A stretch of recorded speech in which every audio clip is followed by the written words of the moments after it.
বন্ধুরা, বিকাশদার কোচিং সেন্টারে সকলকে স্বাগত। আজ আমি আমার এই ভিডিওর মাধ্যমে কলকাতা বিশ্ববিদ্যালয়ের বিএ জেনারেল এবং অনার্স ছাত্রছাত্রীদের জন্য তৃতীয় সেমিস্টারের সিসিএ মেথডের বড় প্রশ্নের সাজেশন এবং অবজেক্টিভ প্রশ্নের অর্থাৎ 2 নম্বর প্রশ্নের সাজেশন সহ উত্তর নিয়ে আলোচনা করব। বন্ধুরা, ভিডিওটি শুরু থেকে শেষ পর্যন্ত দেখতে থাকুন। আর আমার কোচিং সেন্টারের হোয়াটসঅ্যাপ নাম্বার হলো 9007387901। এখানে দশম থেকে স্নাতক শ্রেণীর বিভিন্ন বিষয়ের উত্তরের পিডিএফ পাওয়া যায়। যাদের প্রয়োজন হবে স্ক্রিনে দেওয়া নাম্বারে হোয়াটসঅ্যাপের মাধ্যমে যোগাযোগ করতে পারবে। যারা তৃতীয় সেমিস্টারে শিক্ষাবিজ্ঞান অনার্স রয়েছে এবং যারা তৃতীয় সেমিস্টারে শিক্ষাবিজ্ঞান জেনারেলে রয়েছে, তোমরা একই পেপার, এই গাইডেন্স অ্যান্ড কাউন্সিলিং এই পেপারটি কিন্তু করতে পারবে। আর উত্তরের পিডিএফ হলে স্ক্রিনে দেওয়া নাম্বারে যোগাযোগ করতে পারবে। তোমাদের 75 নম্বরের লিখিত পরীক্ষা হবে। 30 নম্বর বড় প্রশ্ন অর্থাৎ 10টি 3 নম্বরের প্রশ্নের উত্তর করতে হবে, আর 5টি 5 নম্বরের প্রশ্নের উত্তর করতে হবে এবং 10টি 2 নম্বরের প্রশ্নের উত্তর করতে হবে।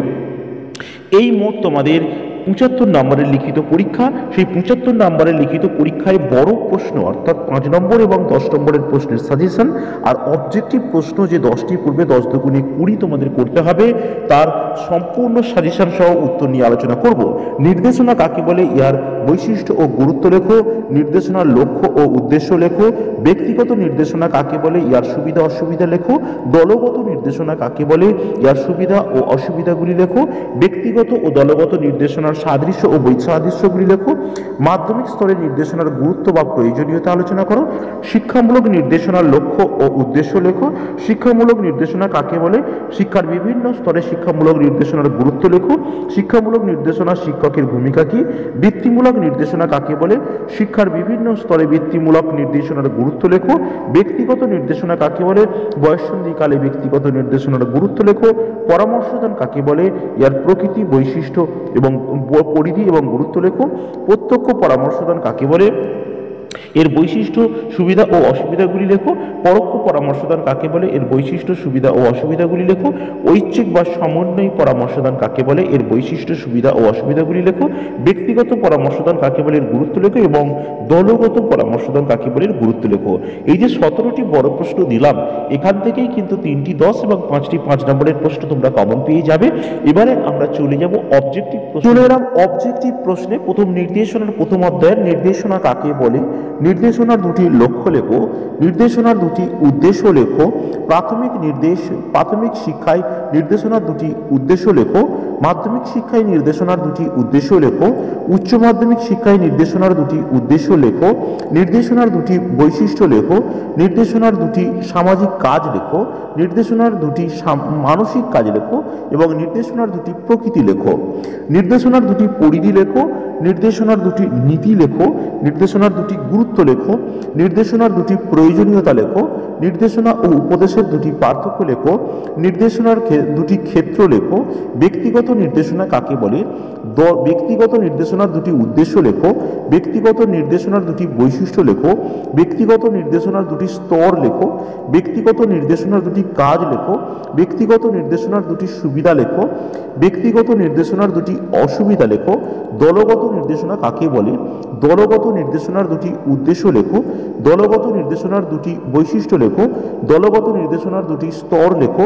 দলগত নির্দেশনার দুটি কাজ লেখো। দলগত নির্দেশনার দুটি কৌশল লেখো। দলগত নির্দেশনার দুটি সুবিধা লেখো। দলগত নির্দেশনার দুটি অসুবিধা লেখো। ব্যক্তিগত ও দলগত নির্দেশনার দুটি সাদৃশ্য। ব্যক্তিগত ও দলগত নির্দেশনার দুটি পার্থক্য।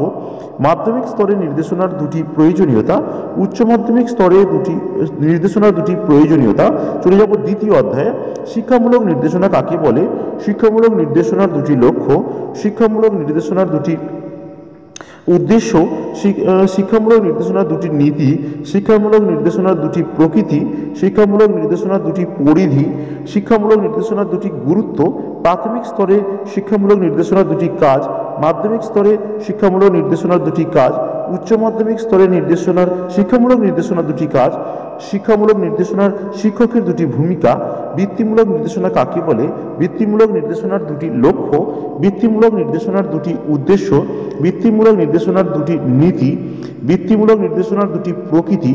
বৃত্তিমূলক নির্দেশনা দুটি পরিধি, বৃত্তিমূলক নির্দেশনার দুটি গুরুত্ব, প্রাথমিক স্তরে বৃত্তিমূলক নির্দেশনার দুটি কাজ, মাধ্যমিক স্তরে বৃত্তিমূলক নির্দেশনার দুটি কাজ, উচ্চ মাধ্যমিক স্তরে বৃত্তিমূলক নির্দেশনার দুটি কাজ, ব্যক্তিগত নির্দেশনার দুটি লক্ষ্য, ব্যক্তিগত নির্দেশনার দুটি উদ্দেশ্য, ব্যক্তিগত নির্দেশনার দুটি নীতি, ব্যক্তিগত নির্দেশনার দুটি প্রকৃতি, ব্যক্তিগত নির্দেশনার দুটি পরিধি, ব্যক্তিগত নির্দেশনার দুটি গুরুত্ব, প্রাথমিক স্তরে ব্যক্তিগত নির্দেশনার দুটি কাজ, মাধ্যমিক স্তরে ব্যক্তিগত নির্দেশনার দুটি কাজ এবং উচ্চ মাধ্যমিক স্তরে ব্যক্তিগত নির্দেশনার দুটি কাজ।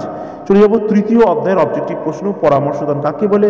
পরামর্শদানের দুটি উদ্দেশ্য, পরামর্শদানের দুটি লক্ষ্য, পরামর্শদানের দুটি বৈশিষ্ট্য, পরামর্শদানের দুটি কাজ, পরামর্শদানের দুটি প্রকৃতি, পরামর্শদানের দুটি পরিধি, পরামর্শদানের দুটি নীতি, পরামর্শদানের দুটি গুরুত্ব, পরামর্শদানের দুটি প্রয়োজনীয়তা, পরামর্শদানের দুটি স্তর এবং পরামর্শদান প্রক্রিয়া শিক্ষকের দুটি ভূমিকা, মনোচিকিৎসার দুটি উদ্দেশ্য, মনোচিকিৎসার দুটি বৈশিষ্ট্য, মনোচিকিৎসার দুটি কৌশল, মনোচিকিৎসার দুটি প্রয়োজনীয়তা, প্রত্যক্ষ পরামর্শদান কাকে বলে, প্রত্যক্ষ পরামর্শদানের দুটি বৈশিষ্ট্য, প্রত্যক্ষ পরামর্শদানের দুটি সুবিধা, প্রত্যক্ষ পরামর্শদানের দুটি অসুবিধা, পরোক্ষ পরামর্শদান কাকে বলে, পরোক্ষ পরামর্শদানের দুটি বৈশিষ্ট্য, পরোক্ষ পরামর্শদানের দুটি স্তর, পরোক্ষ পরামর্শদানের দুটি সুবিধা এবং পরোক্ষ পরামর্শদানের দুটি অসুবিধা, প্রত্যক্ষ ও পরোক্ষ পরামর্শদানের দুটি পার্থক্য, ঐচ্ছিক পরামর্শদান কাকে বলে, ঐচ্ছিক পরামর্শদানের দুটি বৈশিষ্ট্য, ঐচ্ছিক পরামর্শদানের দুটি স্তর এবং ঐচ্ছিক পরামর্শদানের দুটি সুবিধা, ঐচ্ছিক পরামর্শদানের দুটি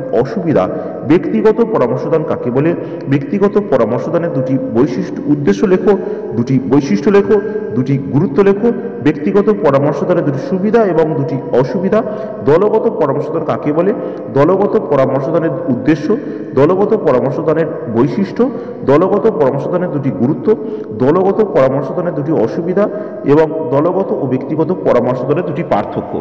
এই যে অবজেক্টিভ প্রশ্নগুলো বললাম, এখান থেকেই তোমাদের 10টি অবজেক্টিভ প্রশ্ন পড়বে।